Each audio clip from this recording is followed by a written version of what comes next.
Welcome to episode 10 of the build of my Mazda 606. Finally had the radiator show up, so this episode's going to cover mounting the radiator, doing some ducting for it, modify the radiator, and have a look around the shop a little bit. I've done a bit of chopping and changing, so show you a bit of that. Yeah, sit back and have a beer and watch. So I did a bit of moving of the gear I've got in my shed. Constantly moving stuff around here because it's not the hugest space, but just finding some of the gear I was needing for this build was always sort of tucked away. So got almost all my sort of sheet metal working gear, put it out here now, so there's a bit of room to move around it all.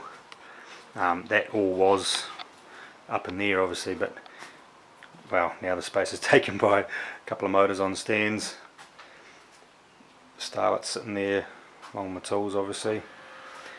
Now what used to be here was my steer rack and bandsaw and my linisher and whatnot, and I used to do all my cutting on my workbench over there. But what I found was that I was always making a mess all around the place, all around the workshop, and I've got this partitioned area off back here, which used to actually, those motors that were on stands used to sit around here, and I used to have a little bit of an office in the corner. The idea behind this bench over here originally was that I would keep it as a bit of a clean area if I wanted to pull motors or gearboxes or diffs apart or whatever. But in reality I didn't really use it, bugger all, so it was kind of a bit of a waste of space. So what I figured was my mill drill and lathe have always sort of been here. It's quite a good spot for them, but they make a fair bit of mess, spit a lot of swarf around and all that sort of carry on. So I thought, well, why not put all the messy stuff in this partitioned off area, which has turned out to be the best thing I've ever done actually. So got this old tyre machine here, which if you fit tyres you know how much of a mess you make doing that, and bandsaw and linishers here, sorted all my bits and bobs and offcuts and whatnot under there, and this bench which was for pulling apart stuff. But so I'm gonna I'm actually going to line that at some stages with some thin steel, but yeah, it's what it's meant is I can now come around here, make a bit of mess, and not actually worry about getting sparks over the cars and whatnot. So yeah, I wish I did it earlier, to be honest. The radiator I bought turned up in the mail, so I ended up going with just a generic, pretty cheap alloy radiator. It's well, they advertise them for Fords. I think all that really means is the orientation of the inlet and outlet.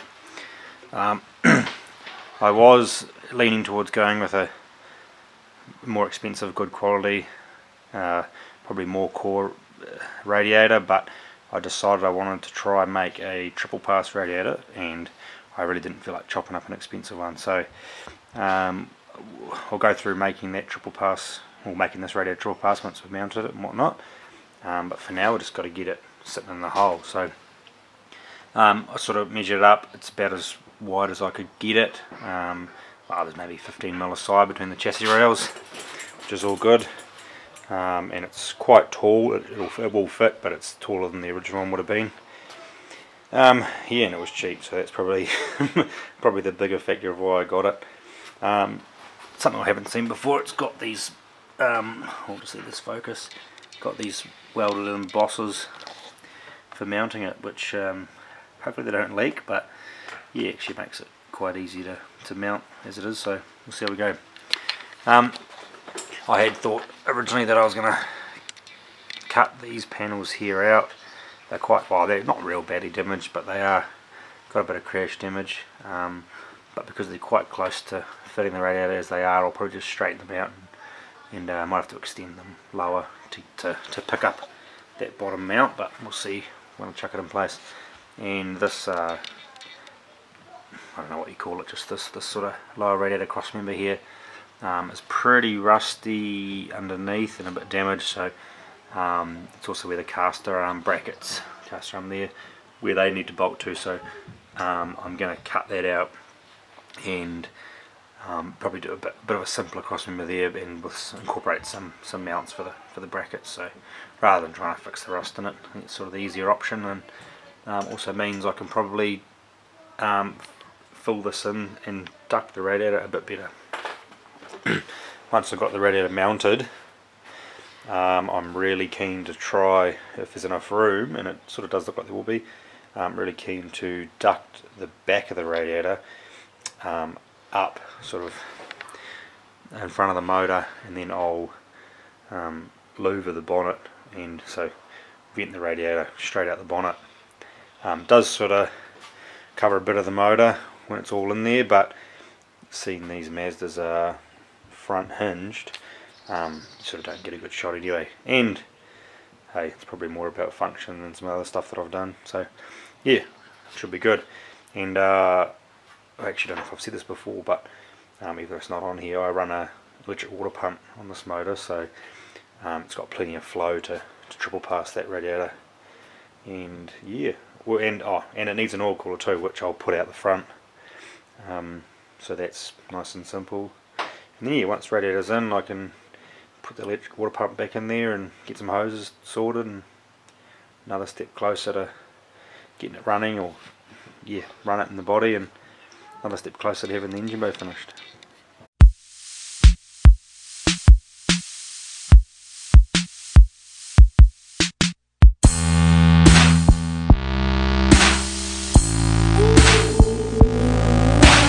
Now I've straightened these original brackets a bit closer, what I've decided to do is I'm actually going to sort of slice down them, cut the original mounting point off, and then I'll make a couple of plates that bolt to the bosses on the radiator, and then suspend it in place, and then as easy as welding those plates on. I was going to re-drill those to suit, but the top end of the radiator is actually a bit too high and the bottom one's a bit too low, so it's just easier just to cut them off, make some new ones that bolt up exactly, and then, like I say, hang it in place and tack it on.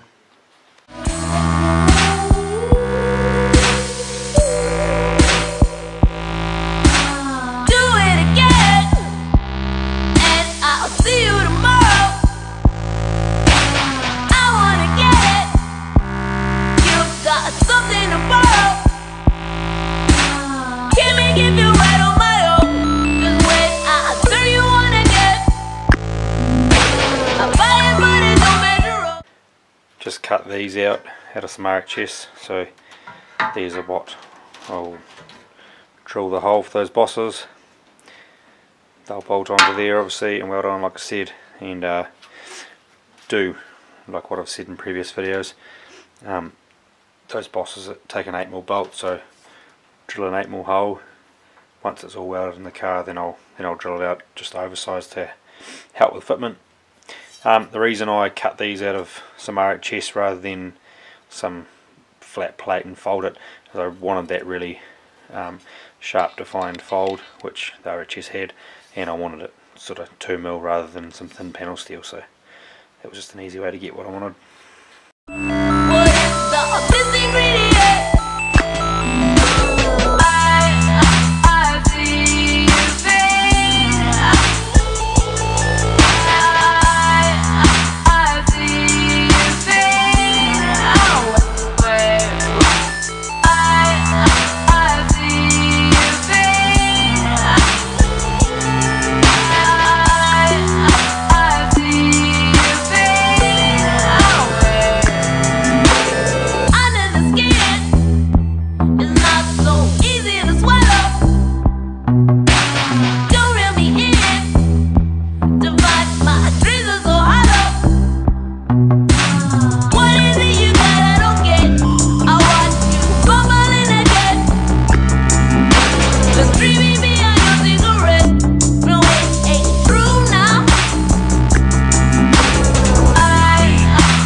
Now that I've got the radiator mounted in place, one thing I really want to do with this, I'm still humming and hawing about whether it's, well, how effectively it's going to work, but I really want to duct the back of this radiator up and out some louvers in the bonnet.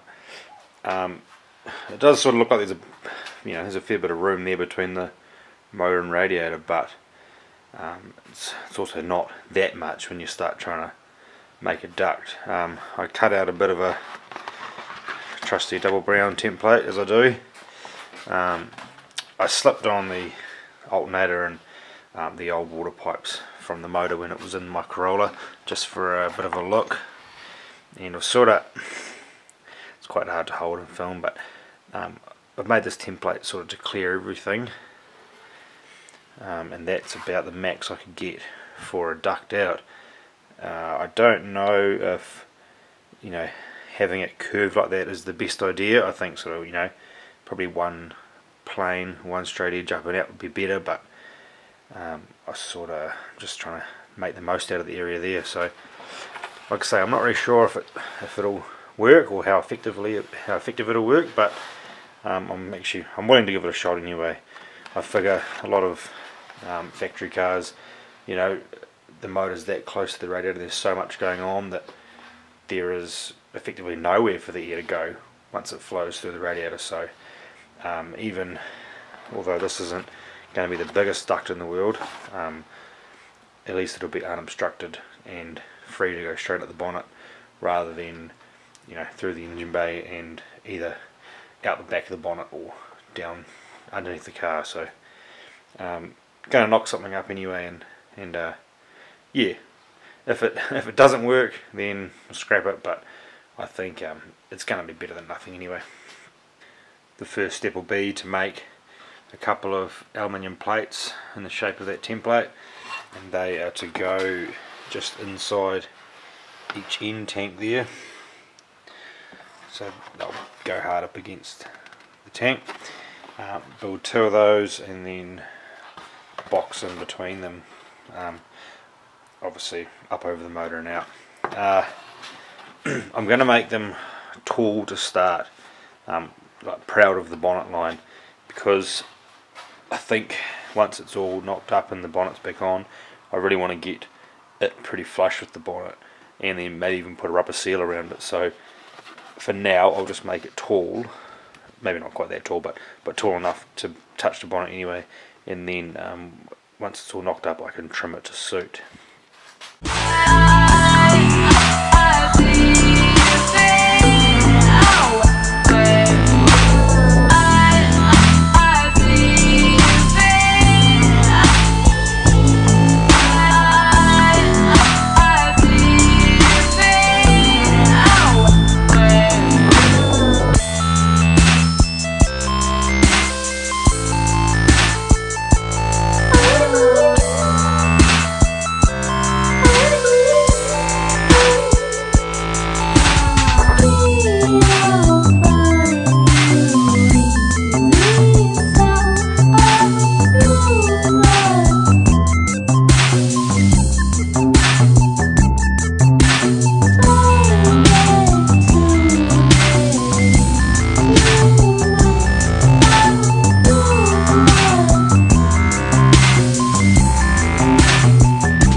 I've cut out and rolled the 3 bits of alley plate that I needed to do, just for well, I thought I'd have a look before I actually go any further. Looks quite good, I think. Well, now that you can actually sort of see it, I think it'll work quite good. Yeah, hard to see in this light as always, night time in this shed. But yeah, everything sort of sneaks in behind nicely. Goes right down to the bottom of the radiator there. Yeah, I think that'll be right. I'll put a fan on the front, I think, just so to not obstruct anything in the back there. I'll just tidy up these bits of plate, probably B-roll the sides, and then weld it up, and then once when I modify the radiator, because I got a bit of welding to do on there, I'll weld some tabs on the side for that to bolt to. Try and make it nice and easy to take in and out, just so that if you ever need to get into the front of the motor there, it's not a hassle.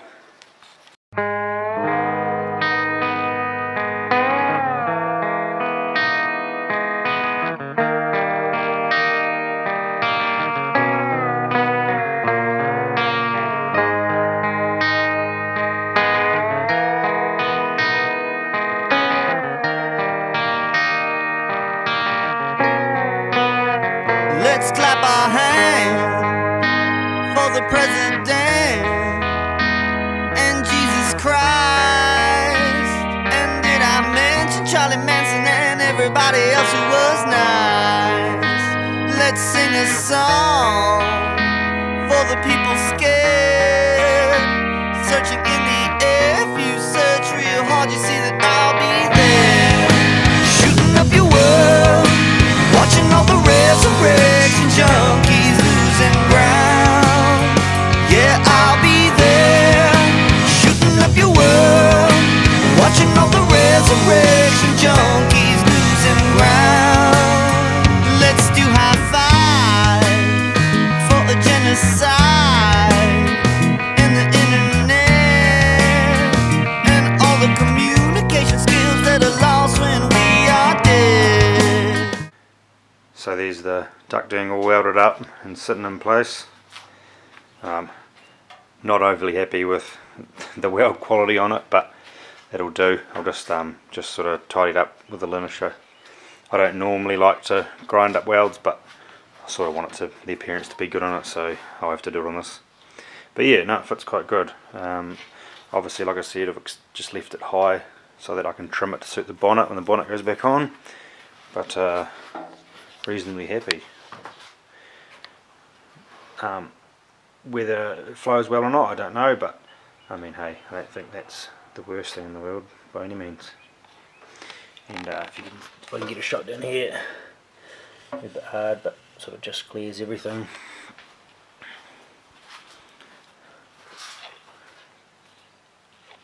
Obviously, I've pulled the radiator and shroud out of the car. I need to mount it, which is a hell of a lot easier. Well, it's going to be a hell of a lot easier to do on the bench. So yeah, you can sort of get a better view of it here when you do it in the car. So my plan for mounting it is I'm just going to weld a couple of tabs, so one near the top here, and then maybe one, I don't know, 2/3 the way down. That will be welded to the radiator itself with some riv nuts in it, and then just through the inside, which you can't see very well, I'll just drill a hole, and then just a small bolt will go in through there and then down the bottom. Do that both sides. I think that'll be enough just to hold it on. It's not a heavy piece, doesn't need too much. The only thing I think I will do is, if I can lift this up here, just that bottom edge of the shroud, I'll probably put a bit of rubber piping or something over it, just so that it doesn't have a chance of rubbing through the radiator, and just to give it a good seal at the bottom there. The other reason the radiators come back out is, like I said at the start, I am going to try and modify this radiator to make it a triple pass radiator. So at the moment it's a single pass, so what that means essentially is hot water actually in the top, but water will go in through one hose, fill up the entire end tank, flows through the radiator into the other end tank, and then out the hose. So the idea behind making it a triple pass radiator is, like the name suggests, to make the water go through the radiator 3 times. So the way to do that is I'll just stand this up and get a bit of view. So the idea is that by making slits into the end tank on both sides and slipping in a piece of plate and welding it in, it effectively blocks off portions of each tank, and the effect we're going for is water will go into the inlet, and if we block off at a third of the way down, water can only go down to that point there, effectively really making that portion of the radiator only a third.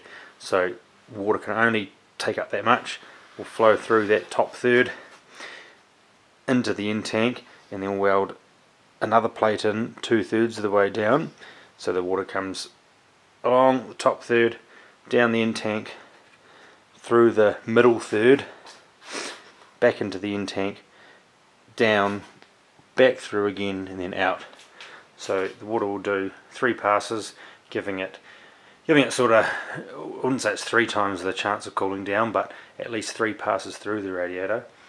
I've never done this before, but seen articles about doing it, and from what I can gather, really the one consideration that you need to think of when doing this sort of modification is that the water pump will be up to the task. And so, because this motor, nice and dark again, because this motor I'm running the Davies Craig electric water pump, which I ran when it was in the Corolla, that flows plenty and should easily flow what this radiator will need when it's triple passed. So yeah, I'll measure it up, mark it out, and do some cutting, welding, and yeah, show you the process.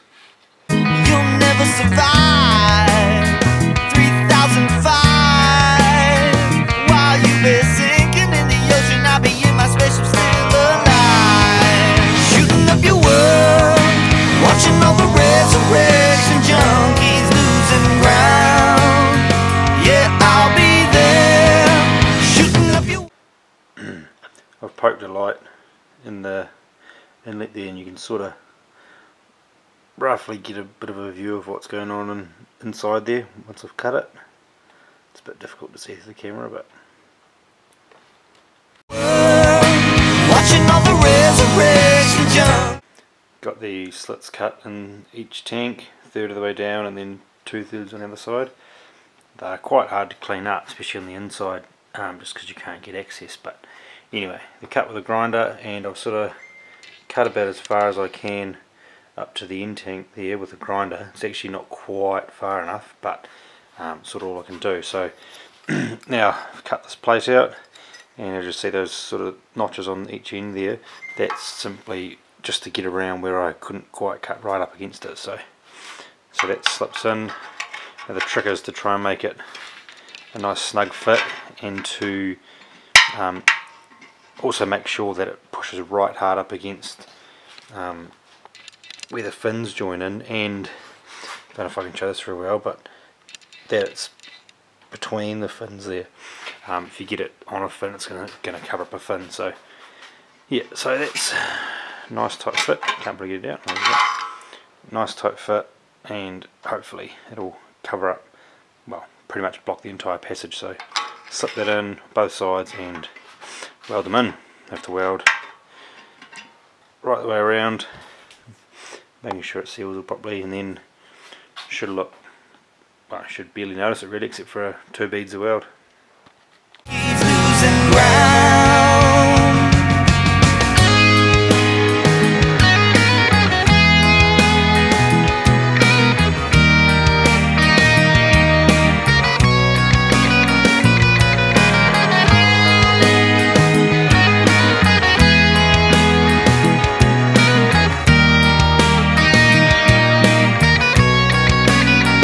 Yeah, I'll be there, shooting up your world, watching all the resurrection junkies losing ground. Yeah, I'll be there. These are the mounting tabs I'm going to weld on for the shroud. So these will just simply go there somewhere and around there somewhere. So I've drilled them to take these riv nuts.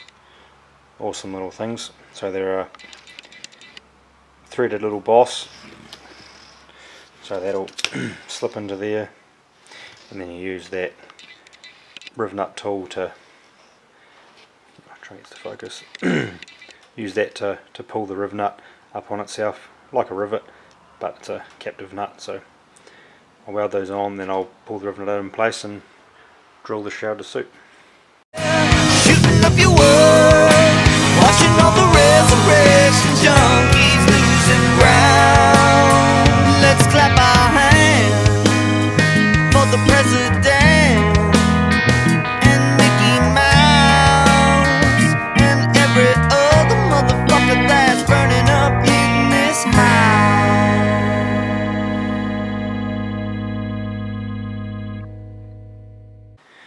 That's the radiator all done, modified, triple passed, shroud mounted and all done. Only thing left to do is trim the top, like I said, to match the bonnet once that all goes back together. But yeah, I'm pretty happy. Looks the part, besides all the all the fingerprints.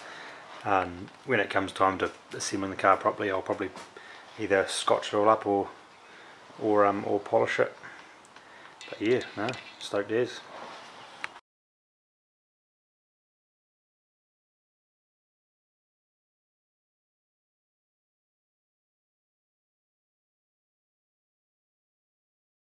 Thanks for watching episode 10.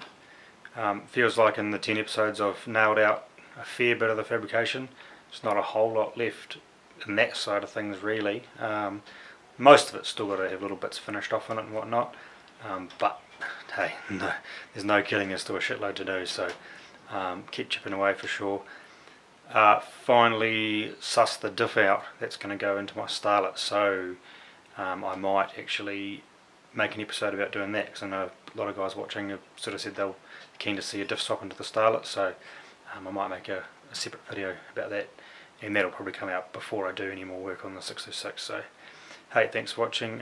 If you want to see some stuff on the starlet, watch the next episode that comes out on, or the next video that comes out about that.